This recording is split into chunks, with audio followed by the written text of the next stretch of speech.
Live from the city that never sleeps. 17 miles from Madison Square Garden, New York City. It's America at Night with Rich Valdez, America's favorite late-night talk program, featuring interesting guests from around the world and calls from across America. And now, here is your host, Rich Valdez. Dom Giordano sitting in tonight, and I was on noon to 3 on my own show in Philadelphia as the news broke of the shooting. We have many more details tonight, including even on Fox News, a guy, Ted Williams, saying, what the hell is President Trump doing sending in 5 more National Guard to Washington, D.C.? Well, in Dom Giordano's world, he's doing exactly the right thing. Joining us, though, to talk about this, and it is interrelated, at least at some level, is James Fitzpatrick. James wrote a big piece at Town Hall recently. He is a former Army JAG officer, and he wrote a piece at Town Hall talking about political interference in the chain of command that we've seen play out over the last 8 to 10 days is a threat to the Republic. So is what happened in Washington, D.C. today. Let's go to James Fitzpatrick. James, sorrowful night to have you, but I'm very glad to have you, given your background and expertise. Before we get to your column, how do you see what's played out today in Washington? Well, thanks so much, Dom, for having me. I appreciate it. Like as you said, it is a sorrowful evening as we mourn the loss of these folks. And by the way, I saw conflicting reports. Was it confirmed that the 2 soldiers were killed? Not conflicting reports. Yeah, not to my knowledge, and I never go there until you know what I mean. It's always better to err on that side of it, James. But it is bad enough, and that is certainly, from what we can tell, they're in a very serious place. Yes. Yeah, and we're still learning more. But I did see that the reports are that there was a potential. The shooter looked like to be an Afghan illegal migrant who came here under a Biden program called Operation Allies Welcome and overstayed his visa. So I think, look, this just really underscores the importance of the president's agenda, both on stopping crime in Washington, D.C. and deporting as many illegal aliens as possible. He needs to follow through on that. I think he's doing a good job of it. Unfortunately, this fell through the cracks, and I think he's going to do everything that he can in his power to ensure that this doesn't happen again. But we just really need to remember the families here, especially around the holidays, and honor our National Guardsmen, all our military, and all our law enforcement during this time. Absolutely. And James, you're also director of the Center for Advanced Security in America, very important around this. So the Biden administration, again, it's pretty clear, the information that's been verified now. This guy comes here under that program, overstays the visa, and there's no check on him. There's nothing that can be done. And according to reports, he allegedly yelled Allah Akbar as he was engaged in this. He apparently stripped down. He's naked in the one picture I'm looking at. I'm not sure if that's a ritual or not. But I want to go back to the central thing that you wrote and what your group does. Mark Kelly, I had the highest regard for. I still think he's being duped in this video. I think it's Slotkin is the architect. And we know now there was a script. Things were passed around. Senator Gallego talked about that. And we still have not heard any order that is illegal about President Trump. And again, if the FBI does get to speak with him, James, first question I have is why now? What is it? You cannot say this is just an updated, and given your background, I want to get into that, the military and illegal orders, they're not giving any nuance, any information. So if someone came to you, did they come to you when you were an Army JAG officer? I've had on people at very high levels, generals, colonels, Colonel Allen West, a friend. It's very rare that an illegal order would be given or even thought that it's illegal. That's right, Dom. And let me just take a step back. I mean, this video is beyond outrageous. I mean, these are members of Congress, most of whom served in the military, who are purposefully trying to sow confusion and undermine good order and discipline within the ranks of the military. I mean, and it's really all to just score these cheap political points with their rabid left-wing Trump derangement syndrome base. And I think Kelly in particular, you mentioned, that you maybe have revered him in the past, and that's fair. But I think that's even more the reason why he is even more at fault here, even if he was duped by Slotkin, because he should know better. He's using his rank. He's using his government perch as a U.S. Senator. He's on the Intelligence Committee to spread this video message to as many members as possible. And look, while he's still subject to the UCMJ, I was thrilled to see Secretary Hegseth come out and say that they're investigating this. It needs to be looked at from every angle. We don't know what we don't know here, right? Like we need to see the communication surrounding this. We need to see if there was any donor influence surrounding this. If potentially, hopefully not, but if there was any foreign influence surrounding this. I mean, there are so many unanswered questions here when it was a sweeping call, an insinuation for military members to reject orders from our commander-in-chief. It is absolutely despicable. Yes, and Houlihan, James, who is in my area, Chrissy Houlihan, the congresswoman, when a question on this, did the same about face that we're talking about, and just could not give any specific trigger at all. They just refuse, and the media is not pushing them far enough to say, at least on the record, what is it that, I mean, this idea that this is just a PSA at this point. Your experience as a JAG, she actually said, well, even if it's in the time, you're chasing down drug boats, you have to talk to your JAG officer. A guy like you's on a boat as we're chasing the Venezuelan drug gangs, and they'll go all the way up to command. And several people have told me with a lot of these orders, like the Venezuelan order, it already has come down the entire chain of command. And if somebody in that chain of command objects so severely, what they usually do, and one may have, they resign. That's what they do. It is a legal order. If you want to go to this, it'd have to go to the Supreme Court to say it's not a legal order. That's right, Dom. Yeah, of course, in the history of the military, of course, there's been illegal orders, but they have to go through a process. Once the operation has begun, to let's say in your example, to take out the Venezuelan drug boats, that they already know that it's legal. There are operational JAGs that will travel along with operators for questions here and there, but not as it relates to that point, James. Ron DeSantis, I think, is one when they did some raids in Iraq, et cetera. And I get that because of the difficulty with the rules of engagement. And there could be things that happen here that are going to be very difficult. That's all good. I mean, you want somebody with military experience there. Did you ever do that? I mean, how often do people come to you? Sure. Yeah, I spent some time in Kuwait and Jordan, so I was never in sort of a combat operational situation. But I, my job was I actually was in charge of administrative investigations when our mission with the Pennsylvania Army National Guard when we were deployed back in 2018. So I was a little less on the operational side like that, but was, we had plenty of investigations that started during operations where we may have, judged whether or not people may have or may have not followed the fullest extent of the law. But I think in this situation, this is not what these folks are talking about. They're talking about a sweeping rejection of orders. Right? Yes. They're not talking about, maybe you shouldn't have treated the prisoner in that way, or can you do this or that?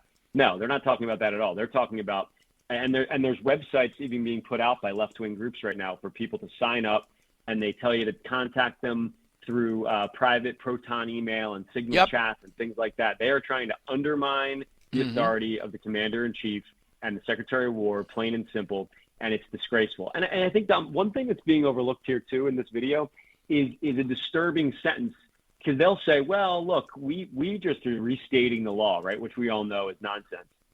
But in the beginning of the video, they actually, and I wrote it down because I found it so disturbing, they create a lie. They say, this administration is pitting our uniformed military and intelligence community professionals against American citizens. That's right. And I have not heard any example of that whatsoever. Exactly. And they use that almost as the predicate for the whole video, and it's just false. Yes, and it's part of this thing that results. Look, when you have a maniac like this here illegally in the country, I'm not going to be one to say any this, that, and the other drove him. But they are creating an atmosphere where we have now two severely wounded under attack. They're helping to trigger this. And to your point, billboards are up now leading into Fort Bragg, and there are billboards going to be put up in Memphis, Chicago, and places like that about the National Guard. And James, they actually try to play on the pride of the military, are saying, one of them says, did you sign up for airborne just to be a backup to ICE? This is as low as it gets.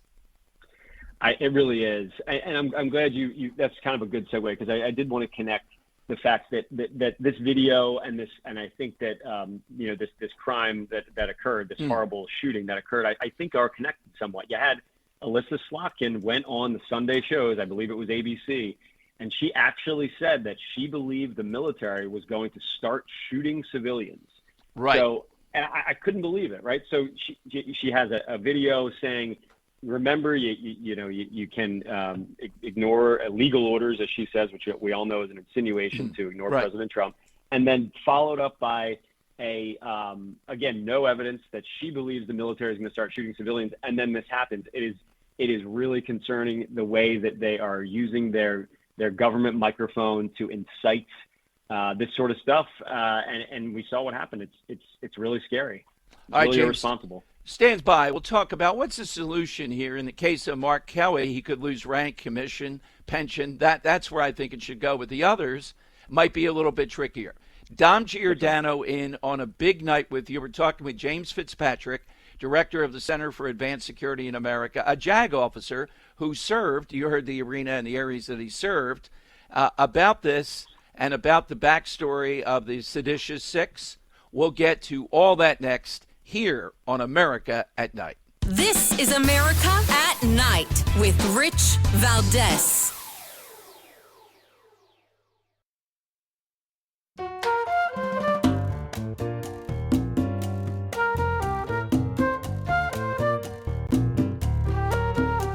America at Night with Rich Valdez.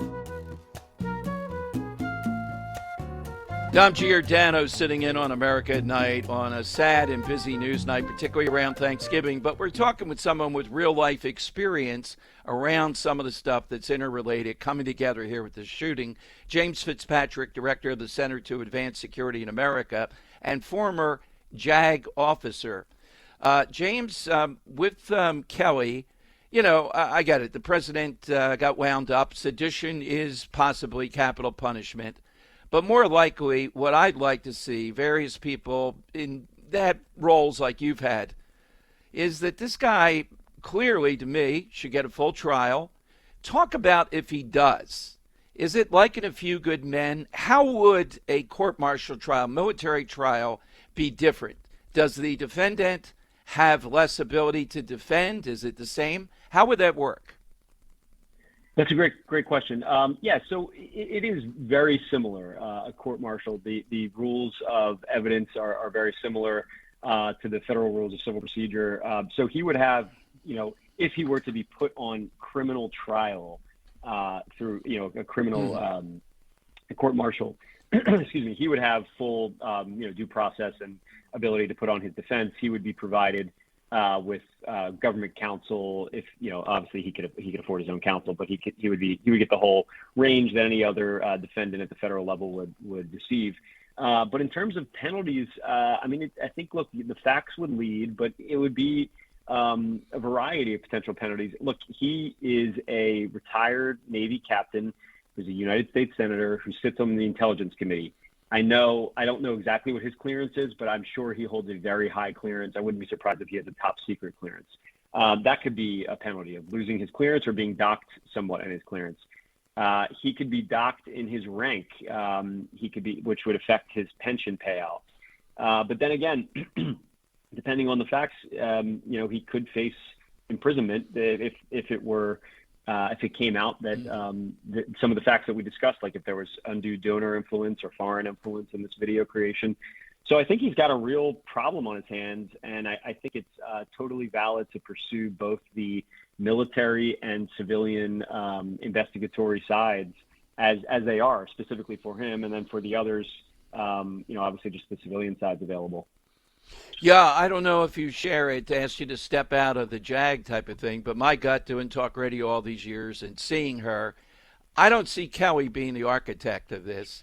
He doesn't strike me as the guy, but that doesn't matter. You made a great point. He, out of all of them in here, has a much higher station, astronaut, hero, much bigger connection. He, out of all of them, should not be duped into this if he was, with Slotkin, etc. He ought to be the one that said, look, I don't like Trump either, but I'm putting the brakes on this. This is going to disrupt the chain of command.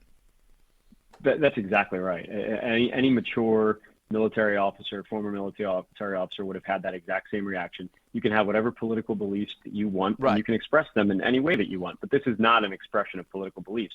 Everyone's saying, the left starts saying, oh, this is a attack on the First Amendment. Not at all. If he got up there and said, look, members of the military, I disagree with everything President Trump stands for. Okay, no problem. But you can't then insert yourself into the chain of command.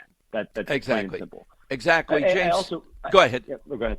No, go I ahead. just want to put a finer point on potentially some of the ramifications for right, others that are involved. Look, I think what could happen here, and hopefully it does happen, is I think you have some friendly attorneys general, specifically in Pennsylvania and New Hampshire, where, that are law and order attorneys general that could potentially open state level investigations. And I know there's organizations out there that are potentially advocating for that. Look, it's a crime in both of those states to obstruct any sort of government function or solicit another to commit a crime. And that's potentially what DeLuzio, Houlihan, and Goodlander, for the folks from those states were doing. So that is another potential option here. Well, I'd like to see that. Dave Sunday, our Attorney General in Pennsylvania, is a great guy. Where do we find you at the Center for Advanced Security in America? We are at advancing-america.org, and then the best place to find us is on X, and we're at Secure USA. Thank you very much, James. Have a great Thanksgiving. Thanks for joining us. Thanks so much, Tom. You as well. All right, coming up, breaking news. President Trump has given a video address on the shooting. We'll play that, I believe, in its entirety. Not sure how long that is. Coming up here on a busy news day around this as we pray and monitor for the National Guard that were shot. I wrote down 22 points already. That's how enraged I was as this was breaking at the end of my show in Philadelphia today and continuing as we speak. Even a guy on Fox News, Ted Williams, on Fox News, saying, why in the world is President Trump sending in 500 more National Guard? Why do you think he's sending in 500 more National Guard? He's sending a clear message about this. Washington is safer, and they're not going to take that away. They're not going to run because of this incident. That's the message that's being sent. We'll play the president's video message on the shooting. Take your calls at 833-482-5337. So jump on board. Let us know what you're thinking as this develops. Dom Giordano sitting in tonight on America at Night on Westwood One.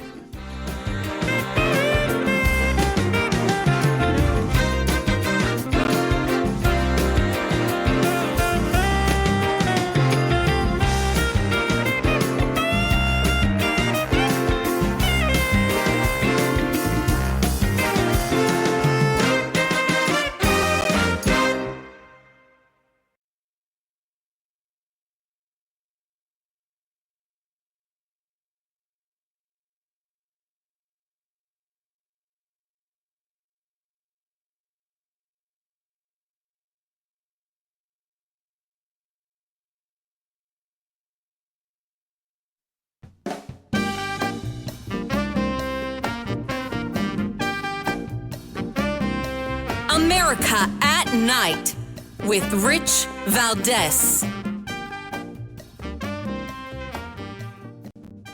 My great fellow Americans, earlier today on the eve of the Thanksgiving holiday, 2 members of the National Guard serving in Washington, D.C.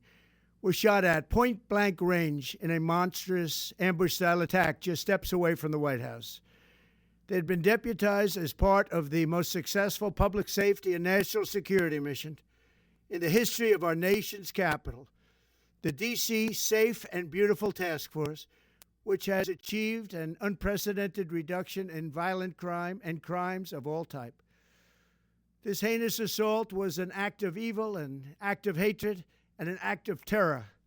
It was a crime against our entire nation. It was a crime against humanity. The hearts of all Americans tonight are with those two members of the West Virginia National Guard and their families.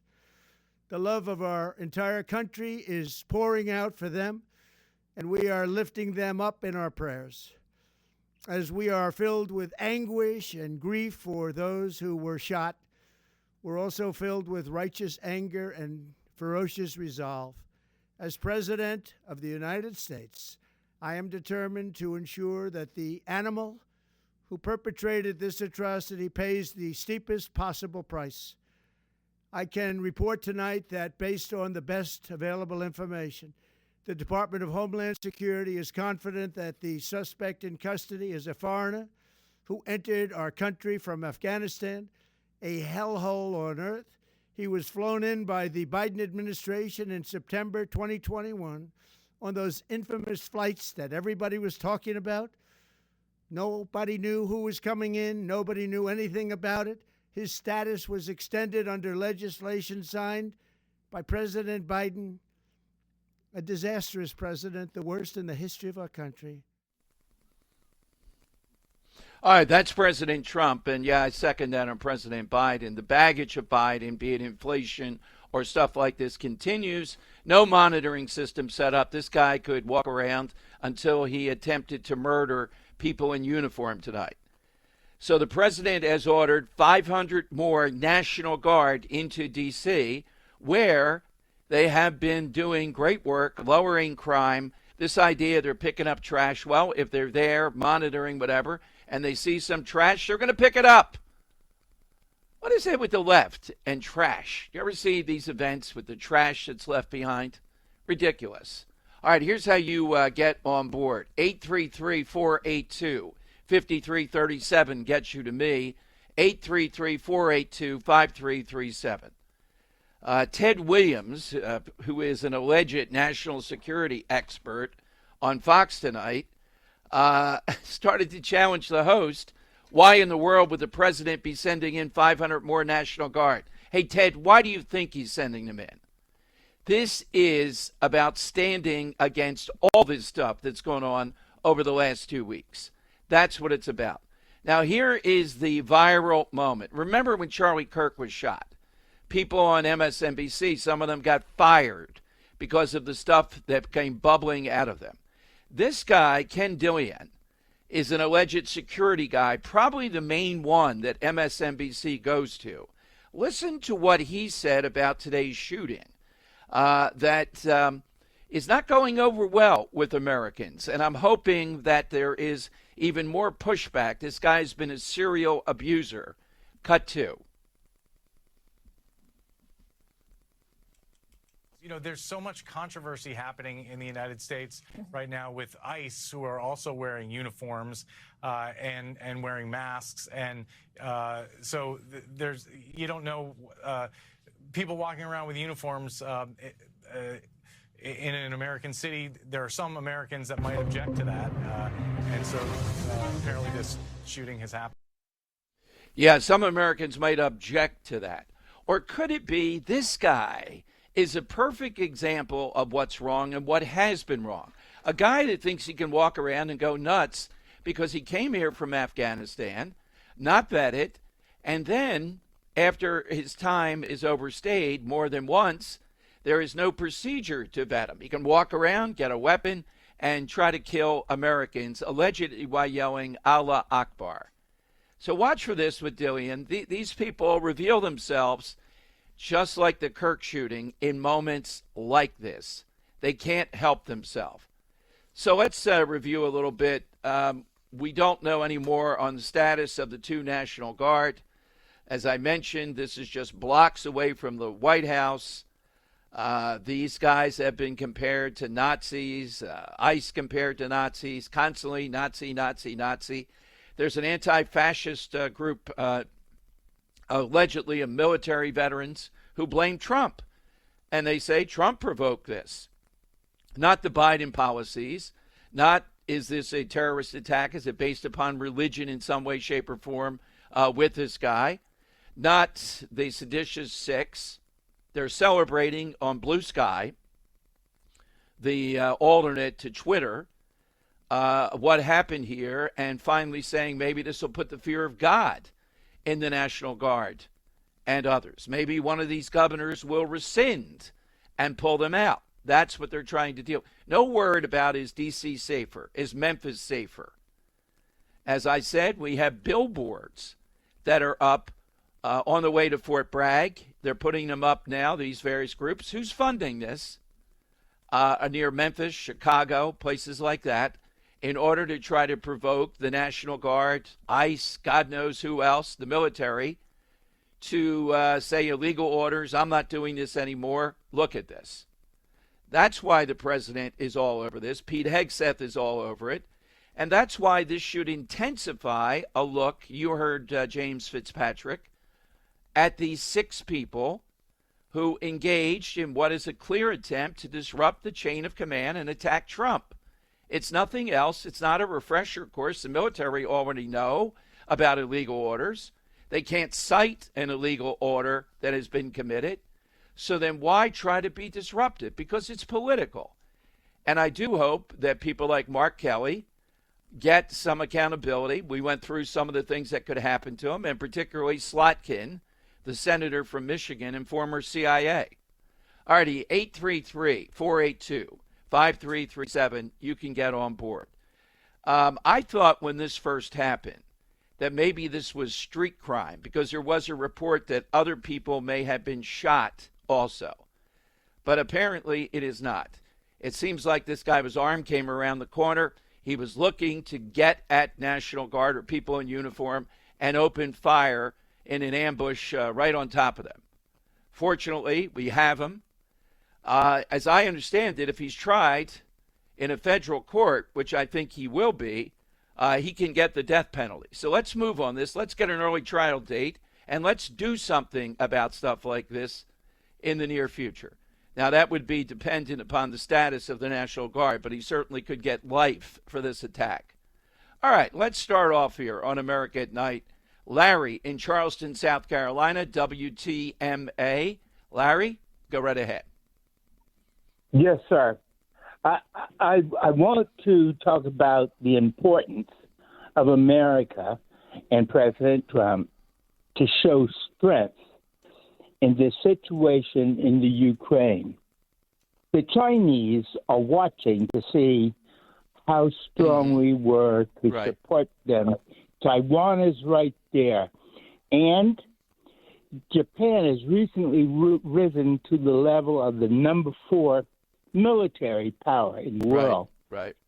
And they are watching. They've made some comments that they were favorable to trying to defend. Okay, we got it. Everybody's watching. Well, how do you think Trump is doing so far? I think he's failing. I think he's failing our country. He is too appeasing. He is willing to cut deals, give the Russians territory that they have invaded against. So here's what I think. I say, not only do you get out of every area in Ukraine, you get out of Crimea as well. All right, well, Larry, thank you for that. Thank you for that geopolitical tonight. We're not really talking on it fully, but that's okay. And I would say, yes, they're not going to do that. They have the upper hand. We have to deal with reality. We have to somehow or another craft something that the Ukrainians can save what's possible here. That's the reality of where we are. All right, but where we are in Charleston or Washington, D.C. is an issue. You heard the president on that video address. This is a remnant of failed Biden policies and what we've seen play out this week with those on the left. This guy should have been checked on. He had no business still being in the country. He's here illegally at this point. What would motivate him? I give you one motivation. Is it religious? Allah Akbar? Is he fueled by what? Just hatred of Trump? I mean, he's staying in the United States. He's here illegally. Trump did not fail him in Afghanistan. It was the policy of Joe Biden. So why engage in this now? Getting in the mind of a maniac is kind of foolish. But I believe that he is going to be charged federally, and that is a good thing. You can imagine what they do in Washington, D.C. All right, 833-482-5337. Jump on board. Dom sitting in on America at Night. This is America at Night with Rich Valdez. Call now, 833-4VALDEZ. That's 833-482-5337. 833-4VALDEZ. That's Valdez with an S.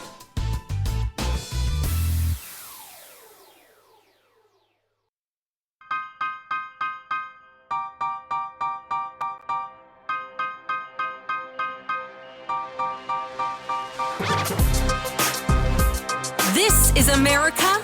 This is Night. This is Rich Valdez. Dom Giordano on a very difficult night, sitting in on America at Night. So I referenced this guy, Ted Williams. I'm sure you've seen him on Fox, one of their security experts.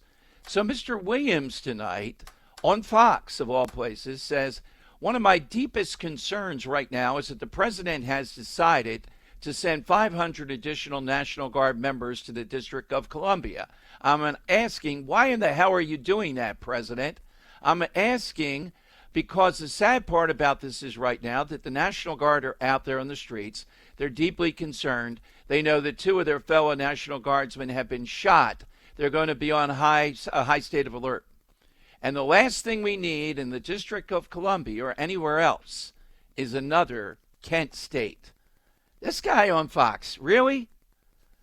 Really, that's what the National Guard are going to do in this situation?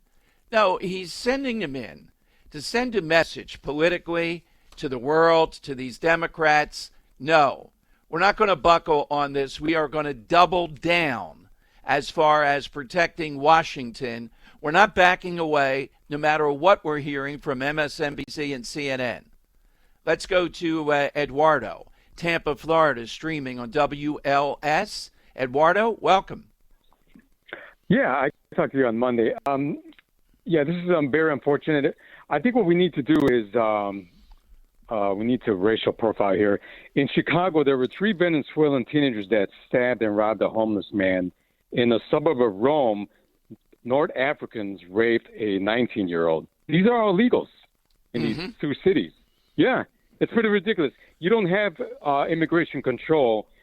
This is what happens. And I am glad to hear that Pete has the Dominican Republic on board for the fight against drugs.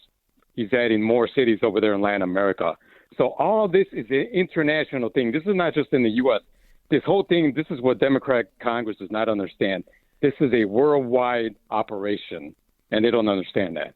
Yeah, Eduardo, thank you. Thanks very much. Right, you bring a guy in on this program, the Afghan program, okay, and then he overstays what was allowed, and then there's no vetting. He gets in his head, he'll do whatever he wants. He's wandering around Washington. Is this religiously based? Just ambushes them, springs on them, and starts opening fire.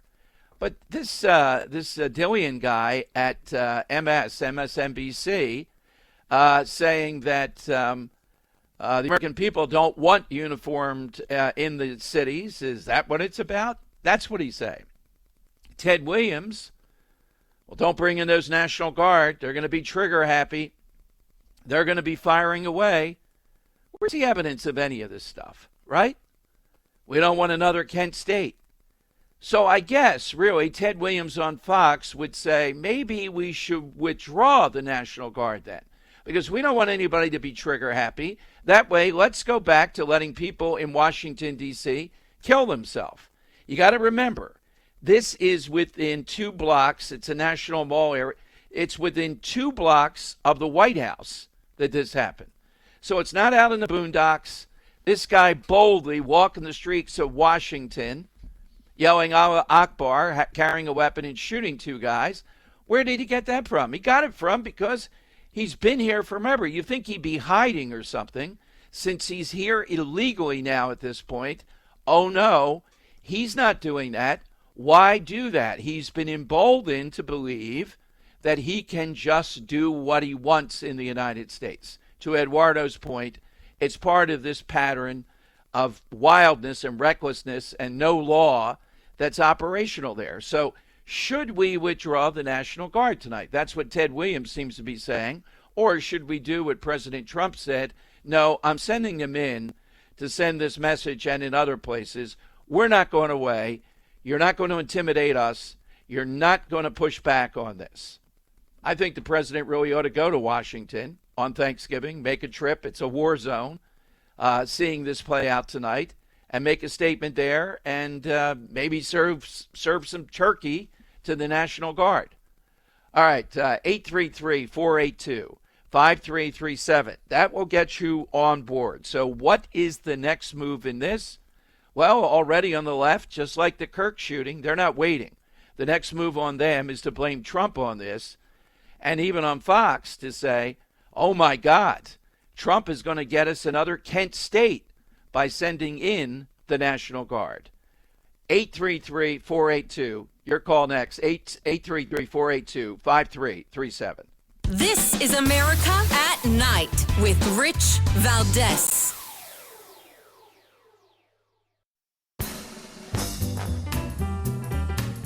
All right, Dom Giordano on America at Night. During that break, someone just posted on Twitter, Mr. Mayorkas. Remember this guy heading up Homeland Security? And there was testimony in 2021 about the people coming from Afghanistan being fully vetted. About 2 minutes and 45 seconds in, they had to remind him that he was under oath when he insisted about all these vettings. All right? Let's go to John in Lanham, Maryland on WMAL. Hey, John, good evening. Go right ahead. Yeah, I just want to say Trump is right. He's got to double down on bringing the troops in. If he brings in 500 or 1,000 or even more. But because the thing is, and the thing with the Muslim population is, like in Dearborn, people are worried about offending them by saying different things. But they're already offended by us, by being Christian, just by being a Christian nation. They're offended by that, by being the infidels, as they like to call us. How can you offend somebody who's already offended by you? Well, the Dearborn thing is very apropos. It is out of control. It has been for some time. You're exactly right. It almost isn't part of America at this point. And several witnesses say this guy yelled Allah Akbar as he was doing this. Oh, I'm sure. Because that's, I mean, and I think a thing that kind of lit the flame was when this guy threw the sandwich at the federal officer. Yeah, and got away with it. Happened to him. Yeah, I mean, it's only a sandwich. Imagine Yeah. being out there patrolling these streets, picking up trash. Some yo-yo throws a sandwich at you, and there's nothing you can do about it. And this guy gets to be a hero on the left. You're exactly right. It's sad. It's a sad state of affairs. That's why I got out of the Democratic Party. I don't even call it. It's the demonic party now. It's far from being democratic. Well, John, have a great Thanksgiving. The president's right to send in those 500 troops. And the sandwich guy. Yeah, can you imagine throwing a big Subway sandwich at a National Guard guy, just doing his job, trying to protect, trying to make it safer, which it is, by all accounts that I can find. Is it completely murder-free and all that? No, probably not. But it is a lot safer. That's exactly what's going on. I'm amazed, though. This Ted Williams guy on Fox, Kent State, talking about that. Just ridiculous stuff. Hey, follow me on Twitter, Dom Giordano, at DomShow1210. Dom sitting in on America at Night on Westwood One.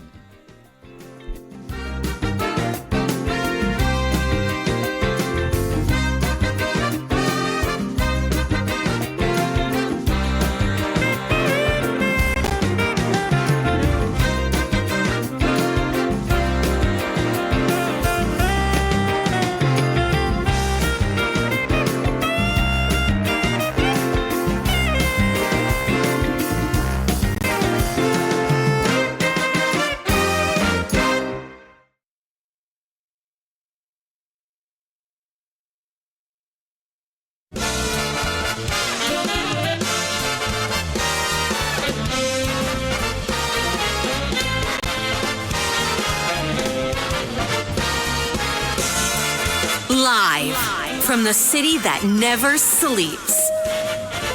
17 miles from Madison Square Garden, New York City. It's America at Night with Rich Valdez, America's favorite late-night talk program, featuring interesting guests from around the world and calls from across America. And now, here is your host, Rich Valdez. All right, it's Dom Giordano rounding out my time sitting in with you here on America at Night. Follow me on Twitter at DomShow1210. I'm from Philadelphia, so is our next guest, the ultimate swing state, Pennsylvania. And one of the people that on my show, noon until 3 in Philadelphia, Talk Radio 1210, I honored post the 2024 election, Linda Kearns, Attorney Kearns, along with Scott Presler, a name you may have heard, that turned the tide in the ultimate swing state. Linda did it by being so vigilant that she was at her desk on Labor Day in 2024 when an incident happened in Philadelphia of a guy on public spaces putting up like what looked like an endorsement by the Philadelphia Eagles of Kamala Harris. She's now with us tonight because the other side is at it again. It's not enough you can vote by mail, early voting, all those things, and I encourage people to vote by mail. Otherwise, you're going to lose. Linda Kearns is with us because now we have Eric Swalwell wanting to vote by phone and Alaska jumping in. Linda, welcome to America at Night. Thanks for joining us. Good evening, Dom, and happy Thanksgiving.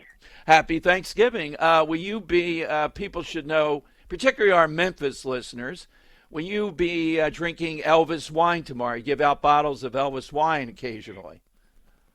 Hey, that's a pretty good idea. Yeah. So are you going to introduce me as an election law attorney, but also a lover of Elvis? Is that how we should? Yes, let the listeners know who I am? That's the dual headline. That fleshes it out very well. So, Linda, to that point, though, before we get to that, tonight, the nation looking at this right on the cusp of Thanksgiving, this shooting in Washington. You talked to John Yoo, who I often have on. He goes way back to the Bush administration, excellent on all these issues involving interrogation, involving the military. Your thoughts when you talk with him sitting in on Talk Radio 1210 about what we've seen play out with 6 Democrats who were in the military? So what I talked to John about was the Trump administration's use of the military to fight crime. So we were addressing the issue of the drug the drug votes and whether or not the administration can or should use the military to fight crime rather than to actually fight wars. So he really dissected it for us and talked about how the drug cartels are basically for-profit entities that are basically trying to make money through their crime, and that might not be a proper use of the military. What did you think? I agreed with John, and that's why I had him on the show. I think that what makes America the best country in the world is our separation of powers. That we have three distinct sections of government, and Congress declares war, decides if we, can do that. The president shouldn't necessarily do that unilaterally, and I think that there are a lot of downstream consequences when you run afoul of those rules. Now, Linda, too, you also talked about Swalwell. Let's start with Swalwell because listeners should know you are one of the ultimate people for our listeners. I don't know that there are Linda Kearns across the nation. If there are, elections are going to be a lot better and more transparent. We're very concerned, both sides not accepting elections again and again. So Swalwell, running for governor in California, his bit is, as I understand it, somehow or another we vote by phone, as if it's not easy enough already. Right. So in 2024, I represented the Trump campaign and the Republican National Committee in Pennsylvania, that swing state of Pennsylvania. And what we did, our goal during that election year was not only just get out the vote, but also convince voters that your vote is safe. make sure that they knew that we had a really comprehensive election integrity program, and the RNC did that all over the country. But we really, really concentrated on it in Pennsylvania because we knew how important the Commonwealth was. So we really got the word out. We recruited poll watchers. We recruited observers. We really tried to make sure that every voter not only knew how important it was to vote, but if you did vote, your vote would be safe. So now we have Swalwell saying that, hey, let's just vote by phone. Let's just pick up your smartphone and vote by phone. Well, first of all, his resume is a little thin to be in Congress. He doesn't really have a lot of real world experience, and that's probably why he can come up with these ridiculous ideas. Now, this vote by phone stuff, it is being used in certain places in America. Alaska has tried it, and the New York Times had a big article on it, as if Alaska was kind of turning itself over to vote by phone. But if you read the local Alaska newspapers, what they said was this past April, of the 60,000 ballots that were cast in this one jurisdiction, only 136 voters actually used the vote by phone method. So it's not like it's something that is really well tested. But the problem I see is, first of all, why do we need this? People like Swalwell talk about turnout, and Democrats talk about turnout. How can we boost turnout? How can we boost turnout? As if the government needs to play a really active role in boosting turnout. Now, I believe that the government should make voting available. I think that they should remove any and all barriers to voting. But to actively try to boost turnout, I think that's a step too far. Because the problem is, if you're boosting turnout, are you boosting turnout for across like all, basically diversity? Are you asking all voters, or are you just concentrating on certain voters, which could affect the election? Exactly. I've never been, Linda, in it. I don't care. Get out there and vote, or otherwise the country ends. I'm more of the camp that I don't want people voting that we have to beg to vote. Don't think that's a good idea. Waters down the vote, and I don't trust their basic knowledge on this. To your point, remove the impediments. I'm okay even with early voting now at this point. Are you okay with early voting? Well, the problem that I have with not voting on Election Day is I think that we as voters and campaigns and political parties, we have the right to poll watch and observe. And the more that you spread this out, early voting, mail voting, the harder it is to really make sure that you're watching that entire process. With early voting, it is a little bit easier because if there are specific days and there's a limited number of places where you can early vote, then it is realistic possibly for a campaign to get poll watchers out there and people to observe. But once you have it so widespread, it's very difficult for a campaign or a party to get enough poll watchers to watch that, because it's hard enough to get poll watchers just for that one election day, let alone 2 weeks, 3 weeks, 6 weeks ahead of time.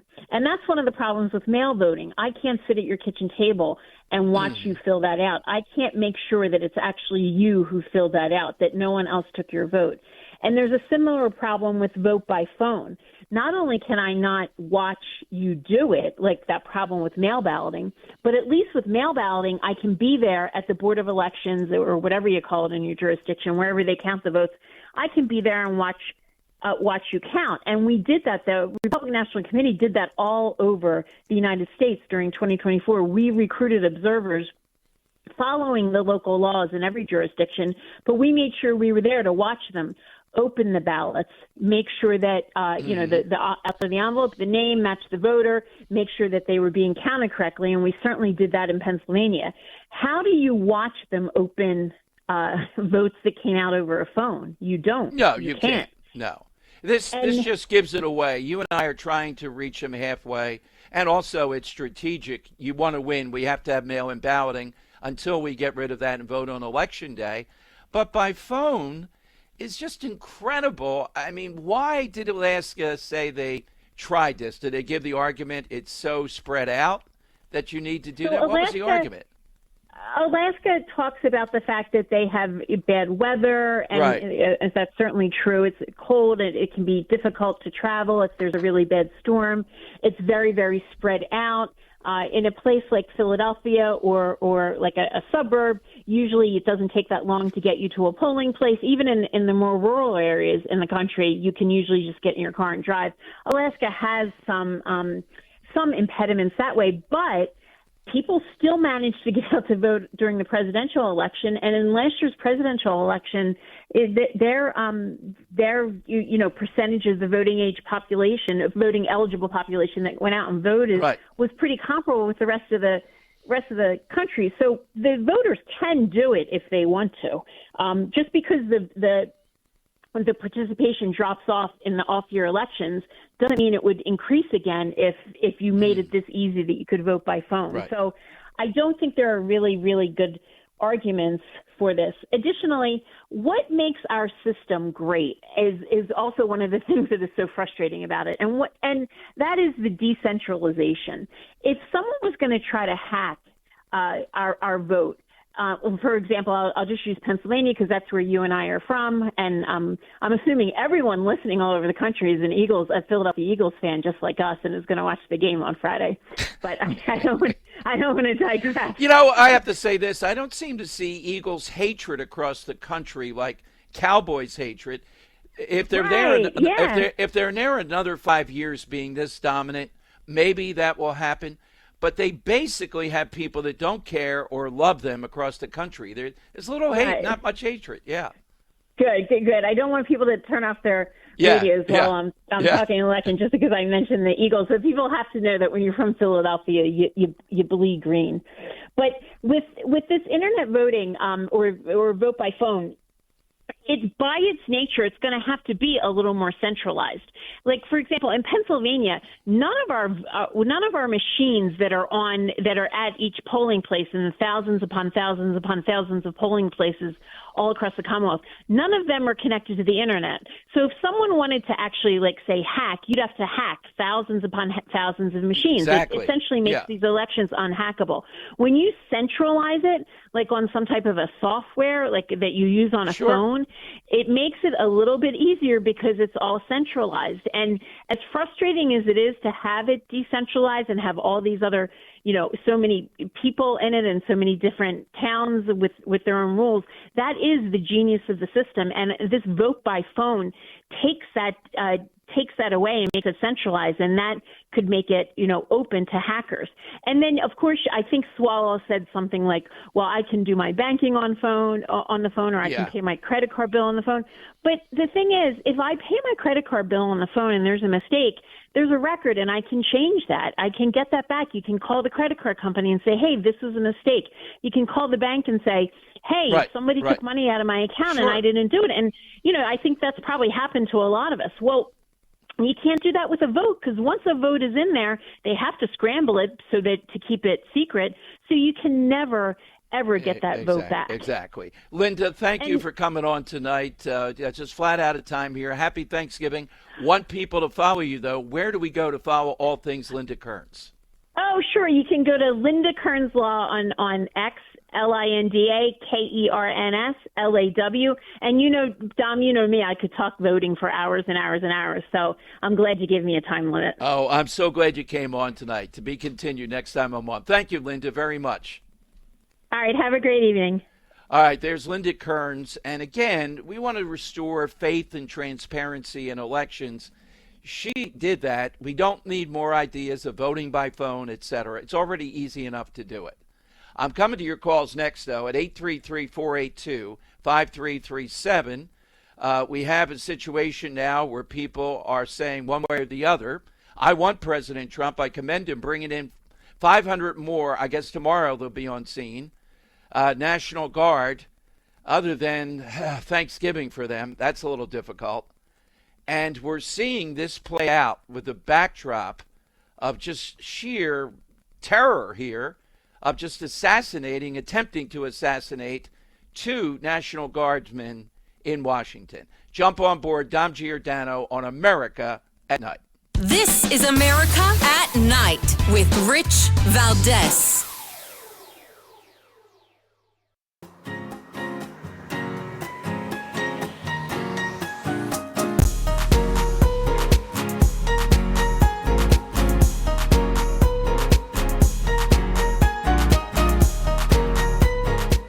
is America at Night with Rich Valdez. Dom Giordano, pinch hitting, would love to speak with you. Jump on board. What a news day. What a night. And just all the baggage of everything that we talk about that's been brewing here is playing out in Washington. Let's go to Pat in Sedona, Arizona, streaming. Hey, Pat, welcome to America at Night. Hey, hello, sir. Vince, can you hear me? Yeah, I can, Pat. Go right ahead. Yes. Okay. There's a lot of things coming in. It's going crazy. We got the retrograde going on in our area. I just, your gentleman who answers your phones just told me they're in critical condition because it's crazy. I've heard that the National Guardsman had died, and that really hit home with me. You know, and I can't imagine the families on Thanksgiving. Oh, yeah, it's outrageous. No, as far as we know, critical condition. So, you know, that's going to be our stance. That's what we're looking for, and that's where we're going with it. Pat, thank you very much. And look, it was regrettable. Let me say this, that the West Virginia governor got wound up today and put that out on social media. Not a good look. Don't do that. It's an ironclad rule. I would not announce anything like that. I don't know what he was thinking, what his people were telling him. Don't get ahead of the story, particularly on something like that. But Pat's right. Thanksgiving around the corner, how difficult this is. Of course, the other side is saying, well, look at what Trump's doing, even bringing in 500 National Guard tomorrow. I hope there are people in Washington. I think the Trump administration ought to do it. Be there and serve them a fancy Thanksgiving dinner. If they are coming in tomorrow, I know he's called up 500 more. Let's hope they have some kind of Thanksgiving, but need it to send a message. No, we're not going to run from this. This is another example of people roaming blue cities that have no business being here. He's here illegally. He's overstayed. And there is a religious element with the Allah Akbar with this that has to be looked at. That's where we are with this. And it's outrageous to say, well, we can't trust the National Guard. Ted Williams on Fox News. We don't want another Kent State. No, they have acted perfectly in this. We had a caller that mentioned, too, what about the fact one of them was hit with a sandwich and the courts still did nothing about it? It's not just that the sandwich is not a deadly weapon. It's the sheer disrespect, the outright hatred to people that are doing nothing but protecting people. Crime is lowered. Quality of life is better, particularly in the tourist areas and down. This is only 2 blocks away from the White House. Why in the world would we go after the National Guard? Because they can't get at Trump, so they want to go after the National Guard or ICE or even the military. Got a lot more to say on that. The president spoke tonight and told us why he's sending in 500 more to Washington, D.C. All right, you can hit me on Twitter at any time at DomShow1210. But do jump in at 833-482-5337. Dom Giordano sitting in on America at Night on Westwood One.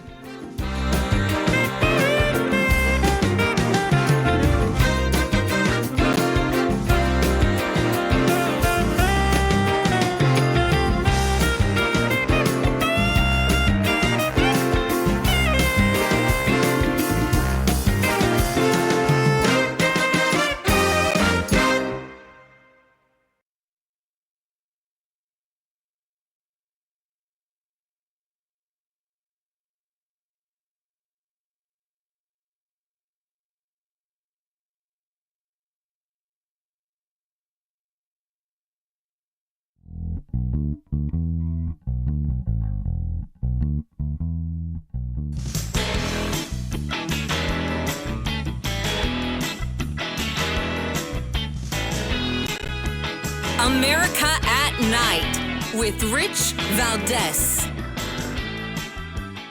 It's Dom Giordano in America at Night. Byron Donalds was on a show immediately after the shooting today, and I think the congressman and hopefully the next governor of Florida broke it down beautifully. two things related to the shooting in Washington.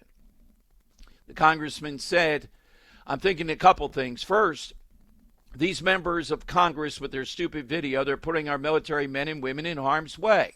That's number one. Number two, now we're finding out the shooter is an Afghani national that came in during the year 2021. Well, gee, what happened in 2021? Oh, yes, it was the botched withdrawal of Afghanistan from Joe Biden, one of the very worst geopolitical withdrawals and military decisions by the former president of the United States. We knew at the time there were Afghan nationals who were coming into the United States that were not being properly vetted.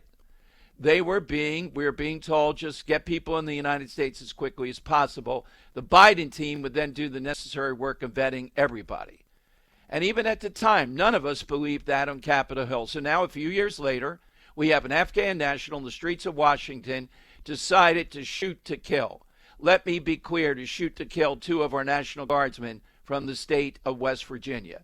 And Democrat fingerprints are all over it. Exactly. The baggage, the policies now of the seditious six and of Joe Biden, big time, are all over this. And the illegal aspect, he's overstated. He's not vetted. He's wandering around here figuring he'll do whatever the hell he wants. All right, one other quick thing I wanted to get to tonight. I was prepared to talk about this quite a bit, but the shooting, of course. Pete Hegseth is also involved in something else.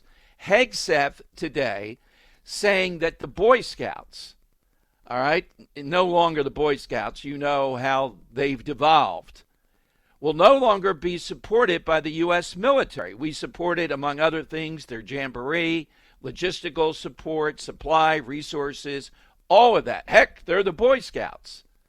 I talked about it on my show in Philadelphia today, and people were talking about the alternatives to the Boy Scouts and how they support Hegseth in this.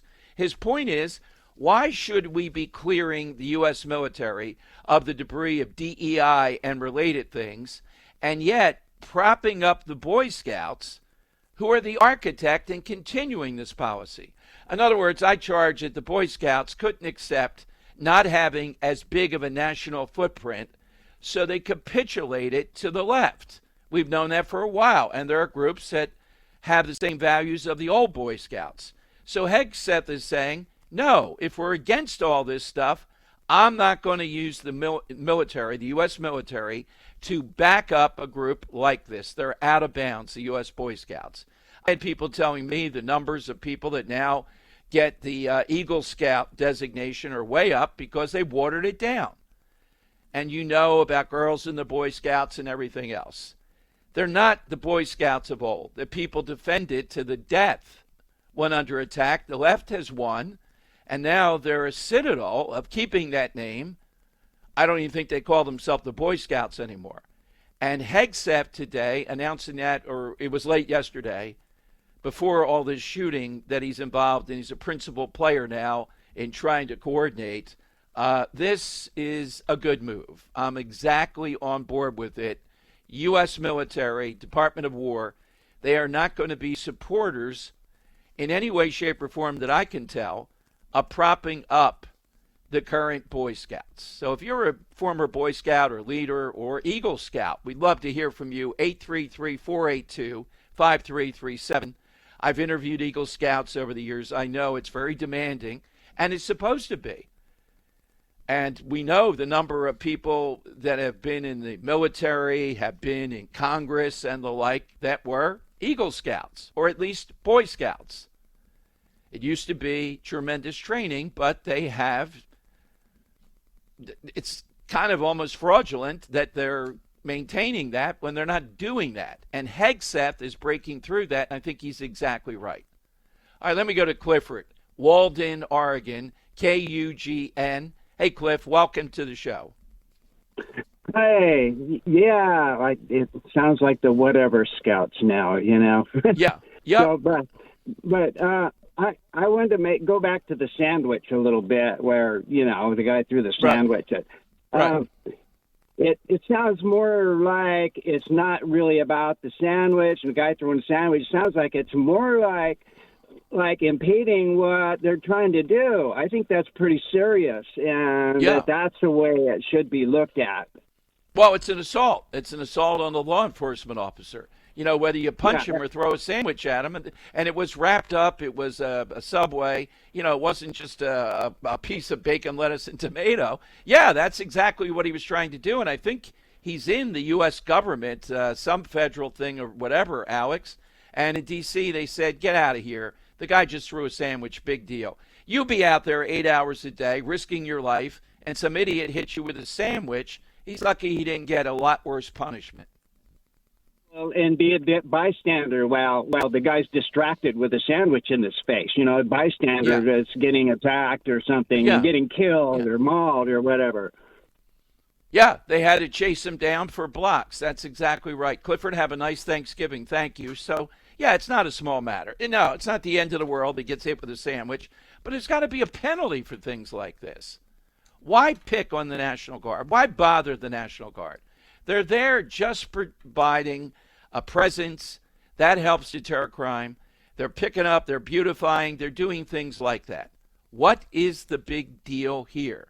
The big deal is these blue cities, although Washington, the mayor has been on board with this, these blue cities want to continue to suck up tax dollars while not provide security. They're sanctuary cities, they're all kinds of things, as is Washington. So this guy is emboldened. Is it by religion, yelling Allah Akbar as he shoots two National Guards who have bulletproof vests on and all? Or is it just he's emboldened, he's been here forever, and he's gotten away with it? Comes from Afghanistan, not vetted. We don't know what his animus is. Yeah, go to the United States. They'll let you do whatever you want. All right, we have one other person out there tonight. Her name is Jane Mayer, kind of a notorious figure for the New Yorker, being called a sick, disgusting ghoul after she said the National Guard should never have been deployed in Washington. That's what this is about. Her column on X was made about an hour after the two were shot.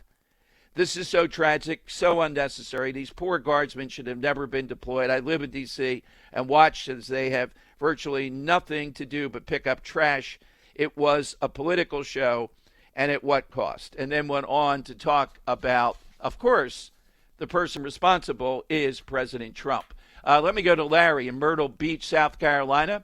WRNN. Larry, hi. Hi. Yeah, these are the things that we allow, these National Guardsmen being shot. You know, we elected these officials. They set the policies.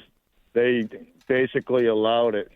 We got a constitutional republic. We got to protect this country, and people elect these officials. They voted for them. Yeah, and what it tells us, Larry, thank God, you know, even with whatever flaws for President Trump, this is the baggage of Joe Biden. He eroded the American standard of living, the inflation, the wild spending, and this is his policy: disastrous withdrawal, no vetting, and then when a guy overstays, nobody tries to keep track of these guys.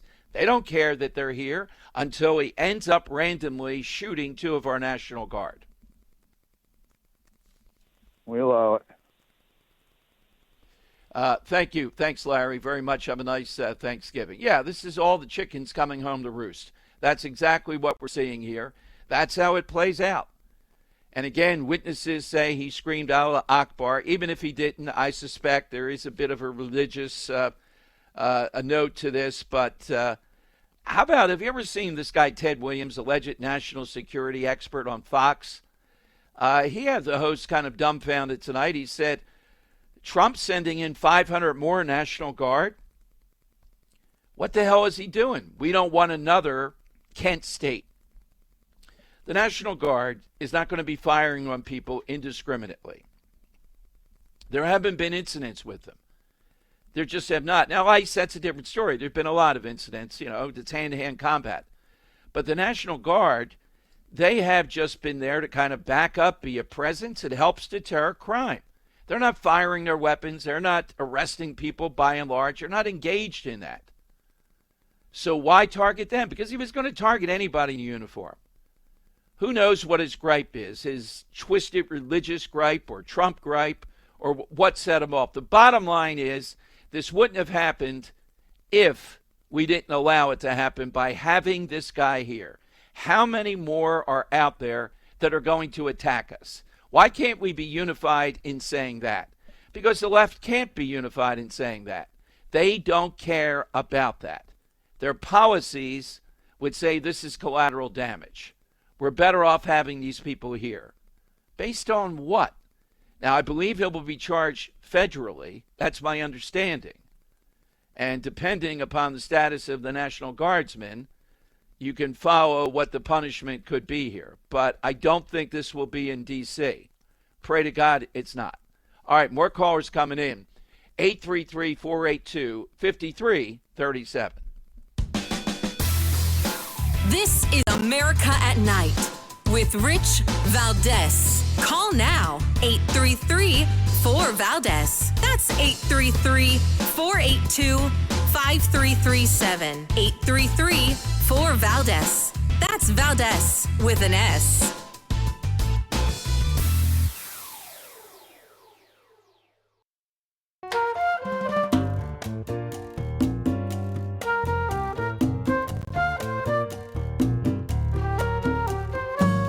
Now, 833-4VALDEZ. That's 833-482-5337. 833-4VALDEZ. That's Valdez with an S.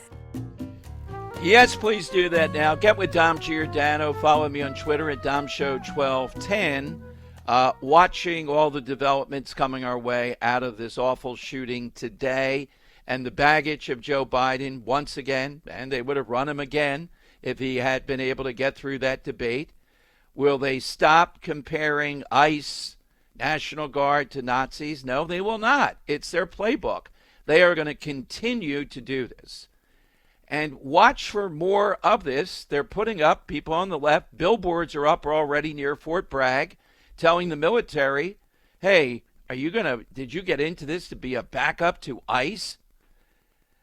They're putting them up about the National Guard and trying to suggest to them they ought to disobey orders in Memphis and Washington and other places. Who's funding this? What's behind it? Are these things seditious? They're interfering with the chain of command? I think they are, or at least they're worth a look-see under oath. Let's go to Todd in Atlanta, Georgia. WGKA. Todd, welcome. Hey, thanks for taking my call. And I just want to say, the National Guard are American citizens. They're not a foreign occupying force. They show up at natural disasters and rescue people, so I wish they would get more respect from the left. And I think that this is a military coup they're trying to instigate through their rhetoric. And I want to know about this Afghan. I want to know what mosque he was attending. I want to know how he got this gun. When these illegal alien gang members are killing people, the left never seems to be bothered about, where did they get their guns from? That is a great point. And I believe, who's in charge here, Janine Pirro and the FBI. I think this will be federal. I think they're fighting right now to say, no, we're not going with Washington, D.C., to your point, Todd. And that's exactly the questions. Track this guy back. How is he able to overstay and nobody knows where he is at all? Your point about the mosque, what are they teaching in this mosque? He's stripped naked. That's the picture I see him. I don't know if this is a religious ritual on the scene. I think that's how they were able to corner him pretty quickly. Well, it's disgusting the way that they just spit on the ICE, they spit on the military, they spit on the National Guard, and they're always the ones that are first at the scene when there's a disaster, trying to help out their fellow Americans. Exactly. That's what they're about. Thank you. And all they're doing here is providing backup, freeing up the police to do actually running down crimes. In Washington, D.C., there is no doubt the crime rate is down.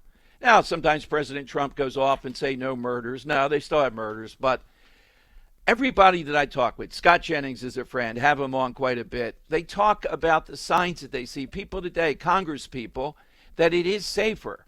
It's still not safe at night. It's not where I'd walk around because I don't know it well enough, but it is much safer.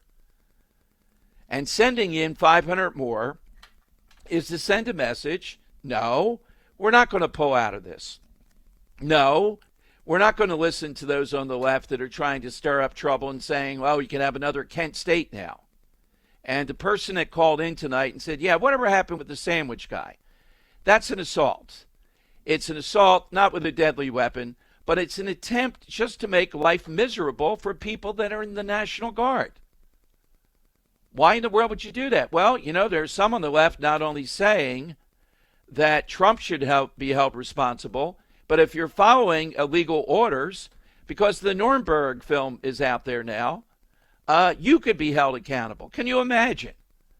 Just the nerve of this, talking about rule of law. More has to be done with the seditious six. All right, final calls of this hour coming up. 833-482-5337. This is America at Night with Rich Valdez.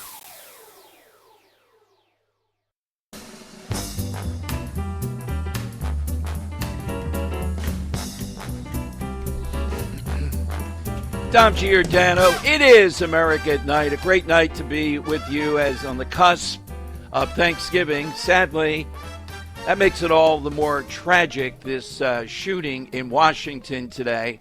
Let's go nearby, Winchester, Virginia, WMAL. Let's talk with Allison. Hi, Allison. All right, let's go to Arthur, Mill Creek, Utah, KKAT. Arthur, welcome. Well, thank you. I've got a question.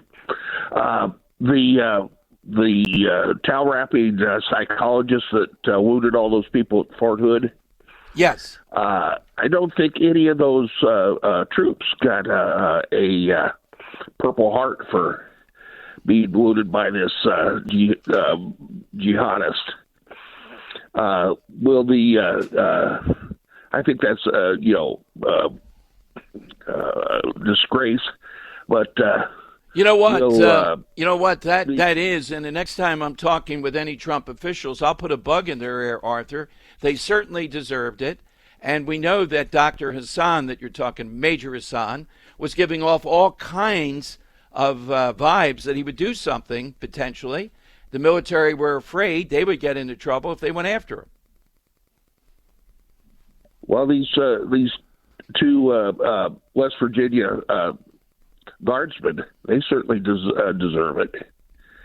Absolutely. The president ought to engage. I think they're waiting to just see the severity of the injuries and all that. But no, you're on the right track, that we ought to be honoring them and commending those that are standing watch tonight in Washington with this all around them, because the problem is something like this triggers other nuts to want to do something. I'd like to speak to the reserves and the National Guard and the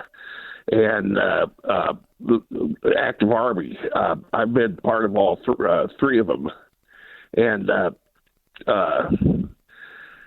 we each one of us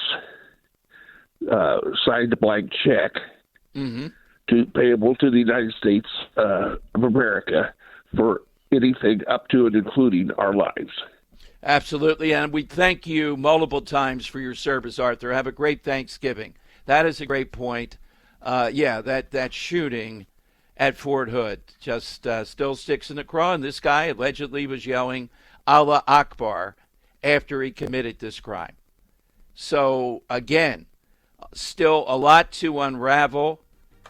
Thank God they're fighting desperately for their lives as we understand this, and our prayers are certainly with them and our actions to honor them. Dom Giordano sitting in on America at Night on Westwood One.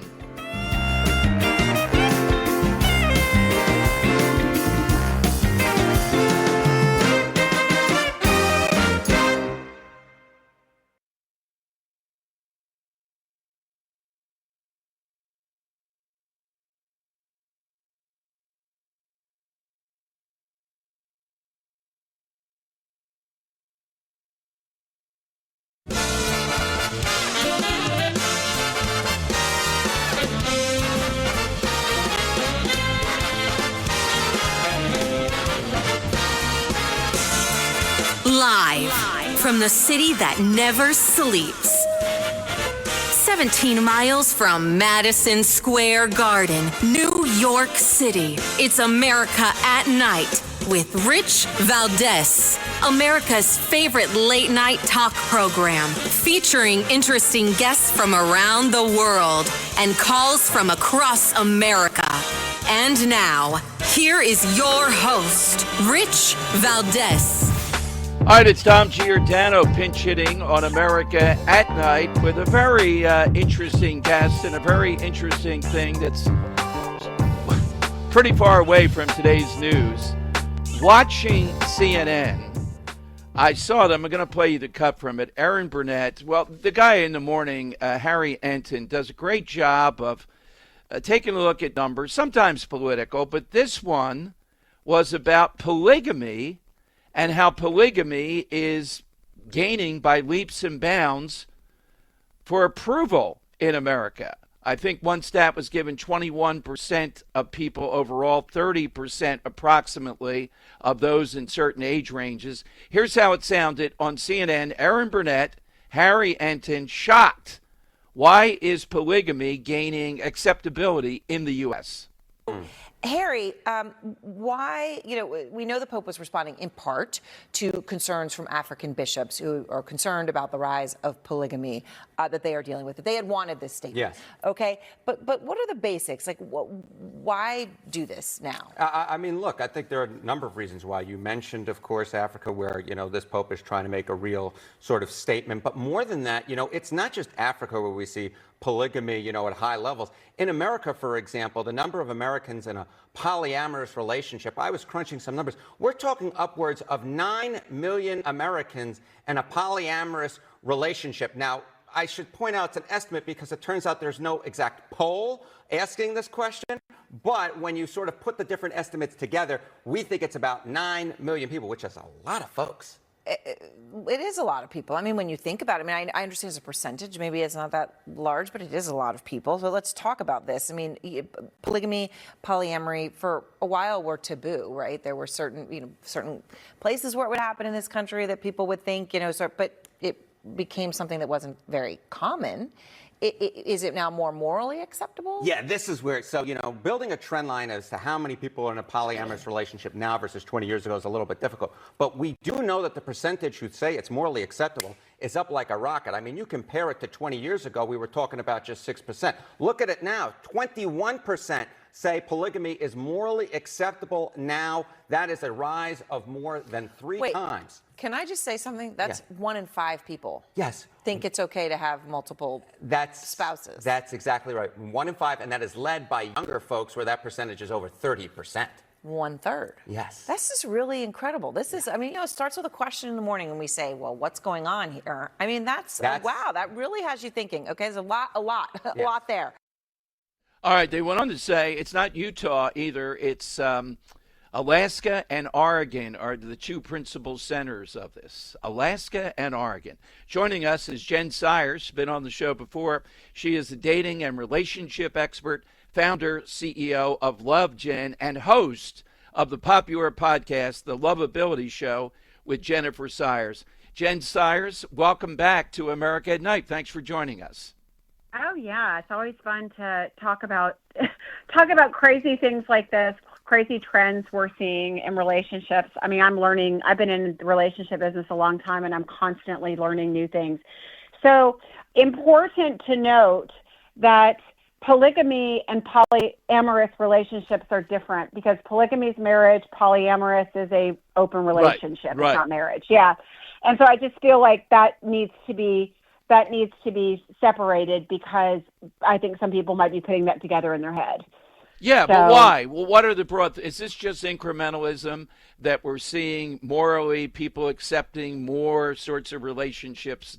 Is that it? Is there anything else that would provoke this?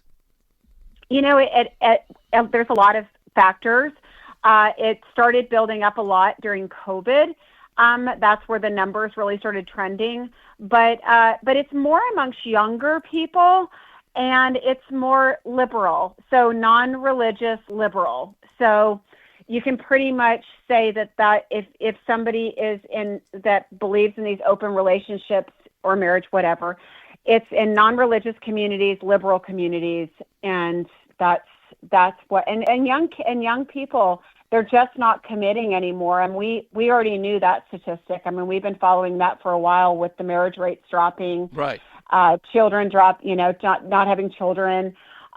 So that's been a trend. So it makes sense. And I will say this: it makes sense that this statistic would also increase. But what doesn't make sense is that it's just becoming socially acceptable, that people's morals are such that they would go, oh, I don't care who else you're sleeping with.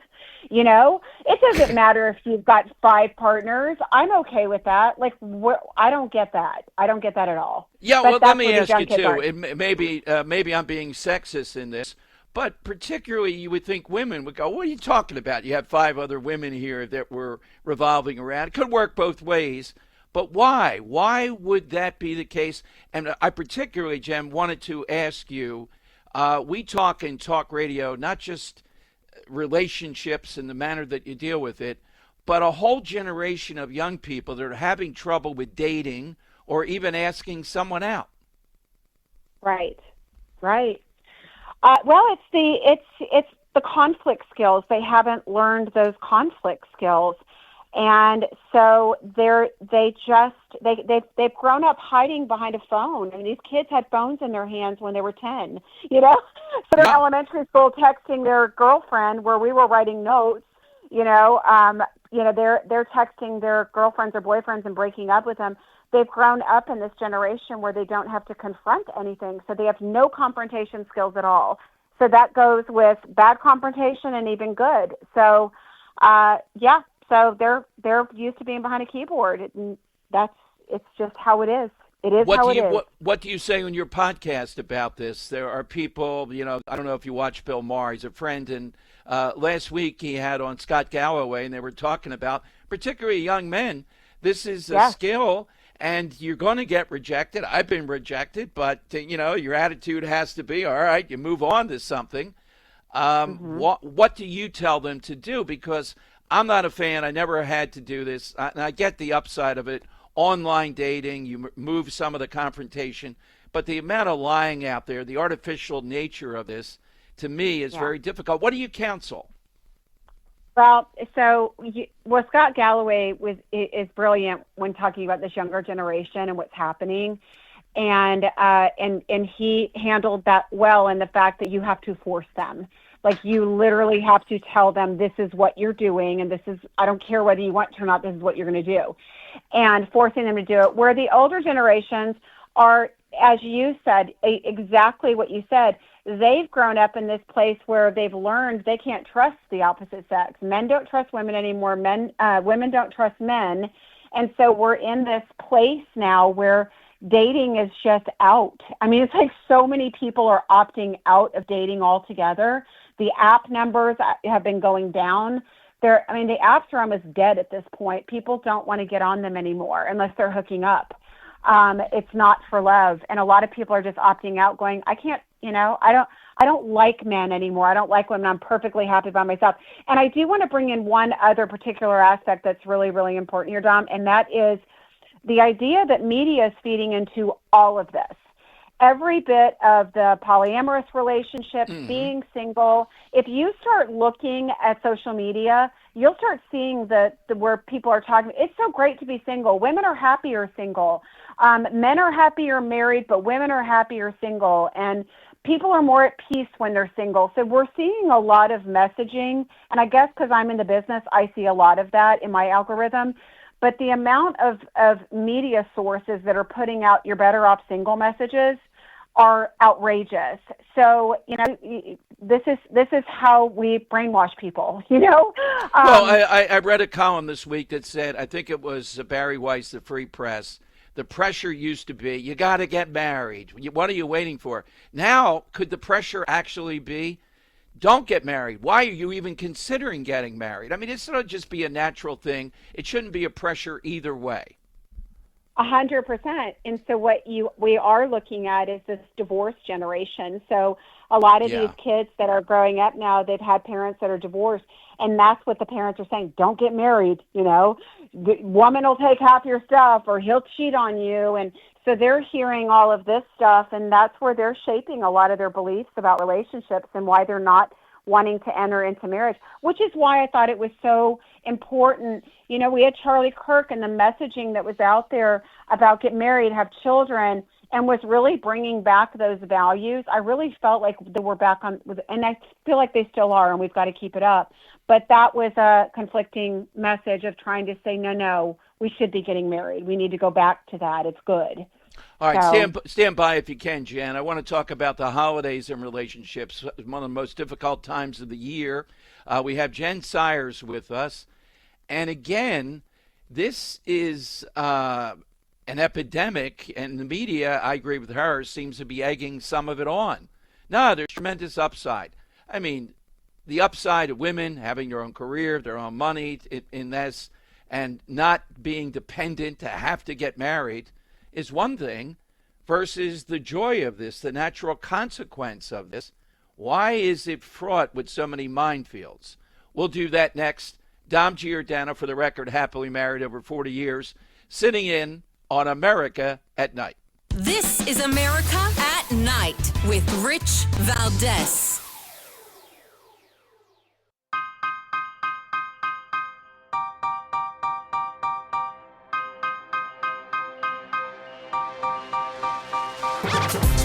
The best guests, the best opinions. This is America at Night with Rich Valdez. Well, we have one of those guests with me, Dom Giordano from Talk Radio 1210 in Philadelphia, sitting in tonight. And we're talking with Jen Sires. She is the host of the popular podcast, The Lovability Show with Jennifer Sires. Jennifer, let's talk about the holidays this time of year. Getting through that when people are alone, maybe they've broken up, maybe they've given up a little bit. They see people that are happy together. Do you get a lot of inquiries about how to deal with that? I used to. Okay. Not so much anymore. Interestingly, the conversation we're having, it is not because it's not an issue as much as it was, where there used to be a lot of pressure on when are you getting married, when are you going to have babies. It's the pressure is just not as much there. There's a lot more acceptance of people being single. I think even single people aren't feeling that, oh my gosh, I'm alone and all my friends have a relationship or are married. There's not a lot of pressure overall. There's just not a lot of pressure on that. So I don't think that where once it was always going home for the holidays, what are the parents going to say? What kind of pressure is Aunt, Karen going to, put on me for not being married yet or being in a relationship or having babies? It's just not, those questions aren't happening as much anymore. The world has changed. Well, that's an upside. That part is an upside, but the downside is just shielding yourself off from any upside here. 100%. I was thinking when you went to break, you said you've been married for 40 years. Yes. I've been in radio for 16, and almost every long-term radio host I've talked to has been married a long time. I mean, whatever you guys are doing, it's working. We are finding somebody that can put up with our quirkiness and craziness, and you ought to know that. You probably have. Quirkiness to Jen is good in a podcast or a host. Not craziness, but quirkiness. That's that little sizzle that's in there, and you are a live wire with that. Otherwise, you wouldn't be good at this. So let me ask you, say the last few shows and upcoming, what are you talking about on your podcast, The Lovability Show with Jennifer Sires? We are talking about, giving people the confidence to get back out there, not giving up on love. I mean, I think that if I have any message for people, it's like, it's okay to be alone, and it's okay to get to know yourself and take all the time you need to find your peace, but don't give up. You still need to get out there. You still need to keep your eyes open, and you still need to be open to the possibility, because people are giving up. And so I feel like that's a big conversation that we're having right now. I personally think we're going to have a reset down the road here. I think once enough people get out of it and they're like, okay, I'm done, they're going to be like, okay, I want it again. I've always wanted it. How do I get back in safely, you know? Sure. One thing I would note, too, one of the best avenues, that's how I found my wife, we were both teachers at the time, is women are in the workplace even more than ever. So there's more opportunity to see, how you would blend with a person of fit. Do you get along? Do you have mutual interest? You would think that would help, right? Yeah, I mean, meeting people at work is great. What I am coaching a lot of women on now, as we're talking about it, is that having that balance of femininity and masculinity, because they go to work and they're successful and they're very masculine at work, and then they're trying to find a partner and they want a partner that leads, but they're so strong. So I think that balance of the masculine and feminine is a tough spot right now. Do you coach? That's a whole other conversation, though. Oh, well, we'll have you back. I'm already making notes here for my show in Philadelphia. We need to hear more of Jen. Jen, I love it. Yeah, coaching men. You mentioned coaching women. Do you coach any men? And if so, what's their issue? How do you coach them? Do you say, now, get the hell out there and ask her out? No. So here's the cool thing about men.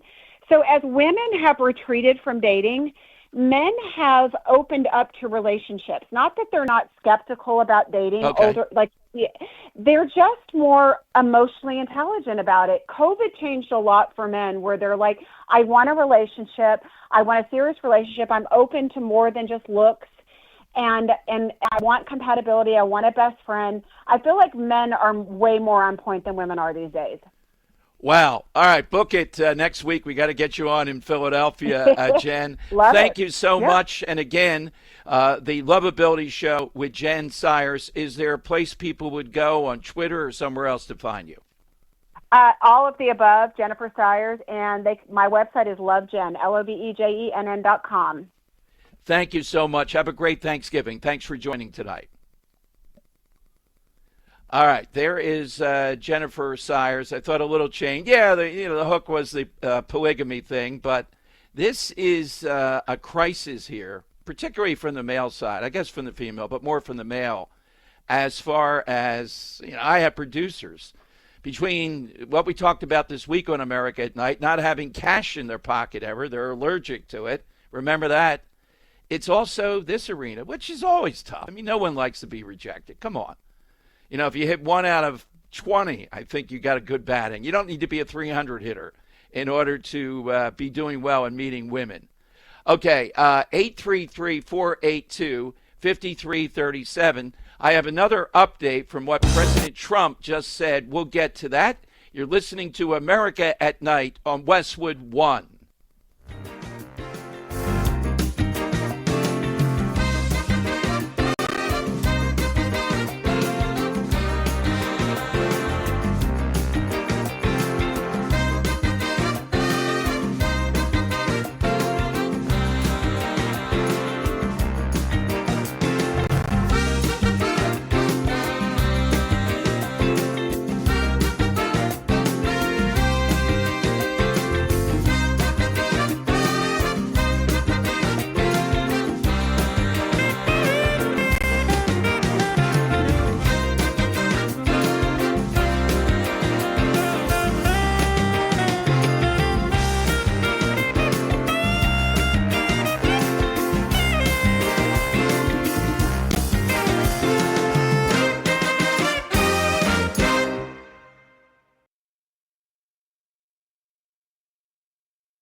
America at Night with Rich Valdez. Really enjoyed Jen Sires, Dom Giordano pinch hitting.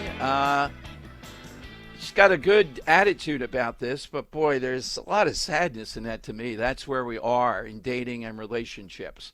But you get in right now at 833-482-5337. So President Trump, after the initial announcement, announced that he's calling for the vetting of all Afghanis that came in under the Biden, debacle of getting out of Afghanistan with no vetting and no continued vetting, and no one knows who they are and what they're doing here. Now, look, he promised that. He wants to do that. But, boy, this is another gargantuan task. But you have this guy who overstayed how long he was allowed to do this. No check-in, nothing. Nobody knows where he is. He shows up, allegedly attacks and shoots 2 of our National Guard. I see him naked. I think he's stripped down after it. He yells Allah Akbar, and he's in Washington. How many of these people are out there and they get triggered when they see someone like this pull this off? They want to do it. And already the pushback on the president is on 2 things: putting in 500 more National Guard, and also bringing up, we're going to vet these people finally. You may remember one of the first term of President Trump most intense moments was when he talked about, I believe it was 5 countries at that time who have no records, nothing. Who do we know? How are they coming in? I think it was on a Sunday. And Democrats went nuts. They want to err on the side of not protecting Americans. They want to protect some right of people like these people from Afghanistan. They're already saying, well, don't you want to bring these people in that aided and abetted us in Afghanistan? Yeah, if we know they did, and B, if we don't see any suspicious signs here. Where did this guy get the weapon? What mosque was he at? What are they teaching? What's the background here? How was he making a living? What signs was he exhibiting? You don't just show up 2 blocks from the White House and try to kill 2 National Guardsmen in an ambush right before Thanksgiving. Doesn't happen that way. All right, let me go to William, Chicago, Illinois, WLS. Hey, William. Evening, actually. Okay. I live in the nighttime world, sorry. But no, being retired military myself, I get it, all right? And I'm very sorry for those 2 service people that got, wounded. Okay, let's start with that. Second, the most important part of this is how and where did this guy get the gun from? Right. It's got to have a registry on it. Right. Yeah, absolutely. Look, I think the feds are more involved, thank God, than the local police. I think it's all going to go through that. And, William, I think to your point, they're going to get answers to the very questions that you and I want that often are evaded by the local police in a blue city. I got you, brother. Hey, you know what?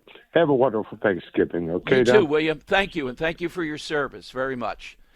Scott, I think we've spoken before because Enterprise, Alabama, I recognize. Enterprise, Alabama, WDBT. Hey, Scott, welcome in. Hey, how are you doing tonight? Good, Scott. Well, I had a question. First, I wanted to comment on the lady that was talking earlier about marriage. Yes. I'll be married 32 years, December 11th, and have 2 kids, grown up great. Mm-hmm. There's nothing like it. Absolutely. Well, I gotta pull rank on you a bit though. When you said 32 years, you're a rookie. Yeah, I heard you had over 40. Yes, exactly. Yes. But now I waited. I was 27 before I got married. Okay. There you go. One of those that waited a while before I ever got married. Well, that's a good age. That's almost the perfect age, Scott. Yeah, my daughter got married last year at the same time, 27. Right. My son's getting married in April, and he'll be 25, so both of them waited. But the main thing I wanted to ask you is, I know about our National Guard being activated. Are they allowed to carry weapons? Yes, and it's a little bit unclear to me, Scott, to that point, though, and I'm going to try to lock it in before the end of the show tonight, whether these 2 were. It seems to be a mixed thing. Some of them are, and some of them are not in certain circumstances. So I think even if they had the weapons, though, this guy came out of nowhere, apparently turning a corner, and just started opening fire. Yeah, and they should be allowed to carry all the weapons of the military. Exactly. Not just sidearms, but also rifles. And, yeah, exactly. They're there on duty for the United States, and they should be able to carry everything they need. Absolutely. Have a great Thanksgiving. Congratulations on the marriage and family, Scott. Thank you very much. 32 years. Okay, good stuff. All righty. Here's how you get on board. 833-482-5337. That's all that you have to do. I'm a little unclear. I don't want to say anything. This is such a sensitive matter. I don't know that it's been officially designated that they were armed with rifles other than sidearms or anything in this situation. And they were in a kind of tourist area within 2 blocks of the White House, give or take. But the breaking news is that President Trump now, after the initial 500 people coming to D.C., 500 more National Guard, saying that we're going to vet every one of these Afghanis that's here, and tracking him down, engaging in this stuff is going to be a gargantuan task. Tom Homan yesterday said 10,000 more ICE agents are going to be in the country. They're going to be deputized, ready to go by mid-January. I think they've been outstanding. I know it seems like between self-deporting and what they've been able to accomplish, it's remarkable. The problem is, as far as we know, we're overrun, we're inundated with what Biden did. And the people that we don't know about, like this guy in various ways, there are other problems. And the other side doesn't care about that. I'm not even saying the ones who want to use it for political purposes, but they more align with the so-called rights of people like this guy than the rights to be protected, particularly the National Guard. This guy well overstayed how long he was supposed to be here. He was never vetted. That's becoming obvious. Now the vetting has to be, how did he get the weapon? What is his mosque like? Let's go in great detail. Usually these are not lone wolf types. There's something like that going on. Is he involved with any group that wants to terrorize the National Guard? The sanctuary city status of Washington. Yet, even on Fox News, this guy Ted Williams really got to me tonight, alleged national security expert. All Ted Williams wanted to know on Fox was, what the hell is the president doing by bringing in 500 more National Guard? Hasn't he heard of Kent State? The National Guard are not engaging and going wild here because of this. But you can imagine what it's like just helping out, you know, being a physical presence, even picking up trash and beautifying and doing other stuff. And suddenly a maniac, right before Thanksgiving, turns a corner and opens fire full bore on you with, I think, pretty heavy weapons. They were wearing bulletproof vests, so I'm not going to speculate on anything there about their weapons. I do know that some of them, I've seen them, are carrying. Others, I'm not sure in certain roles, it doesn't seem to be that way. So it's kind of a mixed thing. Maybe they'll give the order now that they should be more heavily weaponized no matter what the situation is. And remember people saying, well, why are you not out there in the neighborhoods? There's nothing happening here. Well, it is happening here. Sanctuary City, Biden administration. How many fingerprints do we need to see the ideology of the Democratic Party, how it plays out? Sometimes it's silly. They're woke and they're silly. Other times they get people hurt very severely. All right, phone lines, 833-482-5337. This is America at Night with Rich Valdez. Call now, 833-4VALDEZ. That's 833-482-5337. 833-4VALDEZ. That's Valdez with an S.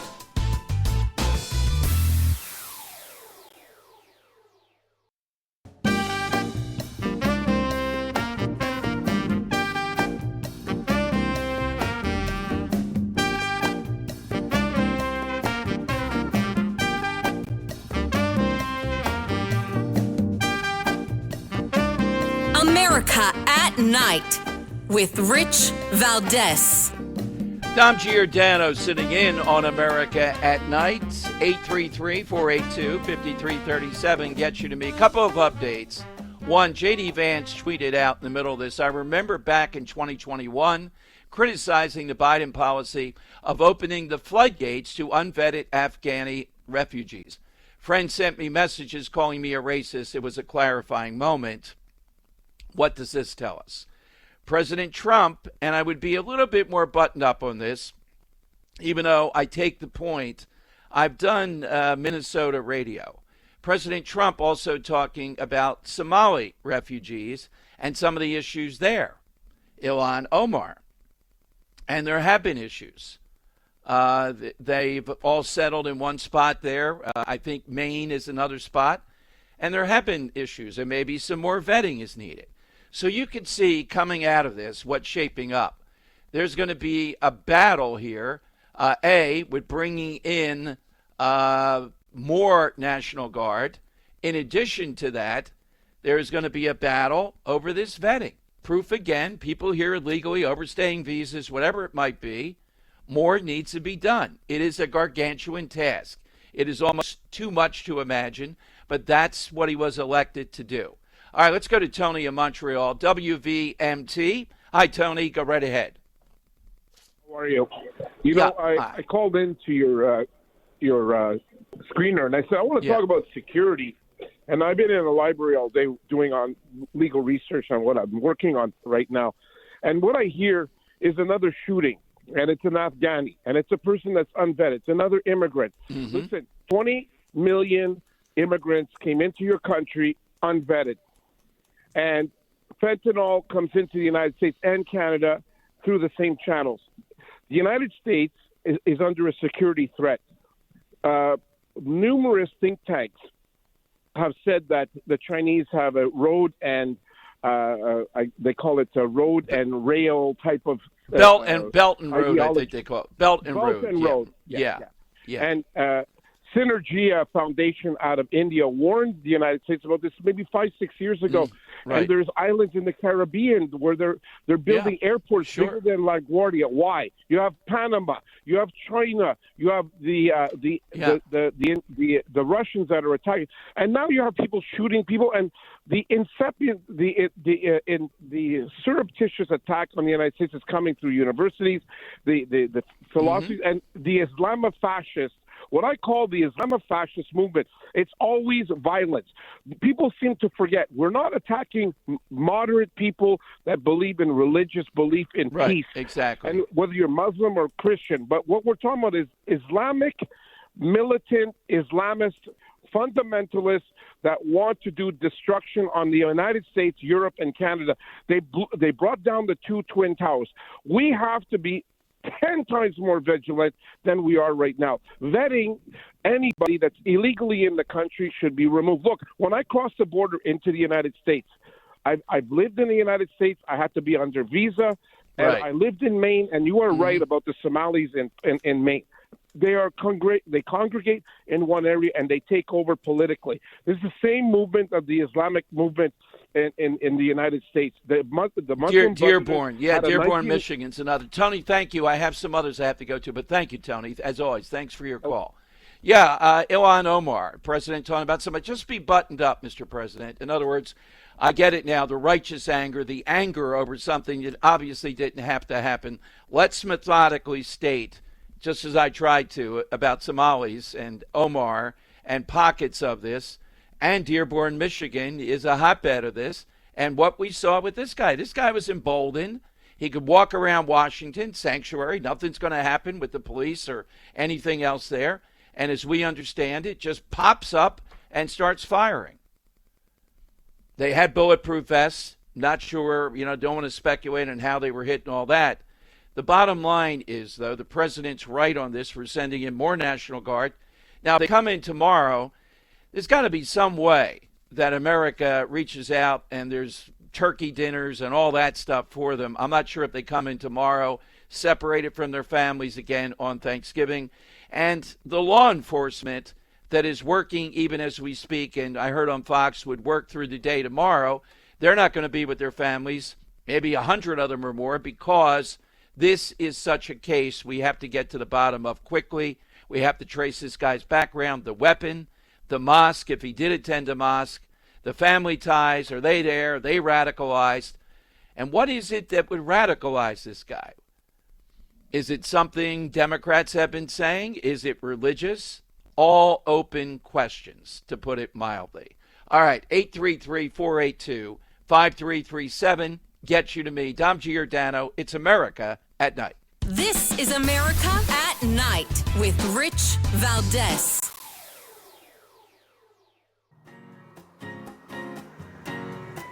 All right, it's America at Night. Dom Giordano pinch hitting. It's been a sorrowful night, but a busy night and some great guests. Let's take a couple callers. Robert in Charleston, South Carolina, WTMA. Go right ahead, Robert. Okay, I can talk about either of those two topics. I happen to know both of them very well. Which one would you like me to speak about? Oh, go right ahead. Your choice, Robert, whatever you wish. Okay, I'll talk about the situation in the Caucasus. You have different ethnic groups there, and the Caucasus was a very, very difficult place for people to survive over a very long period of time, because people were coming up from India into Europe, and there was all kinds of, they were bringing valuables with them, things that they wanted to transport, and they would try to take things from them, but the people who were coming through that area would try to keep their stuff. And what happened was around 1900, their population was down to about 100,000, and these Georgians decided to join the Russian Empire because they were afraid that they might get completely wiped out. So the people who survived were the people who were capable of surviving in very difficult situations. I got you. Thank you, Robert. Thank you very much. I'm going to squeeze some others in. Richard in Maryville, Washington, KTTH. Hey, Richard, go right ahead. Yeah, I fully agree with the guardsmen being fully armed. This thing about not having handguns is some stupid crap from the liberals. I don't hold with that. But you see, I think they're lacking something. I think they should also be armed with flamethrowers. Like if you got a crowd of Antifa lunatics. All right, thank you, Richard. Look, we're not crazy here. We're not advocating wild stuff. We're not going to use flamethrowers. This isn't about the military, situation in an urban area or anything else. We want them to have the fullest level, I do, to protect themselves. And in this situation, it's a little bit unclear to me, so we're not going to go wild with it with flamethrowers or anything else. All right, just wanted to take a moment to remind everyone, had the honor of interviewing the new host of America at Night, McGraw Milhaven, twice. He's been on with me during my stint here, longest stint that I've done all the way back to the Bohannon days. Have loved it. It's going to be a spectacular show. Don't forget, he starts America at Night Monday, December 1st. So that'll be a change. I hope to see you down the road, maybe filling in the holidays and the like. And I love the opportunity. One of the great points is working with the two guys here behind the scenes, Rich Good, the producer I interact with most, and during the day, the executive producer, who Alex Hinton does a great job, been with the show for quite a while over the years. So all that stuff is good. I want everyone to have a great Thanksgiving. I'm thankful for this opportunity, and hopefully we will talk again. You can follow me on Twitter, though, at DomShow1210, and listen to me, the Odyssey app, and noon until 3, the former Rush spot, on a big station, Talk Radio 1210, out of Philadelphia. Have a great Thanksgiving, and again, we'll see tomorrow what happens in Washington. I think that we'll see some better results. Hopefully, our prayers with these guardsmen. This is America at Night, happening right now all across the country on Westwood 1.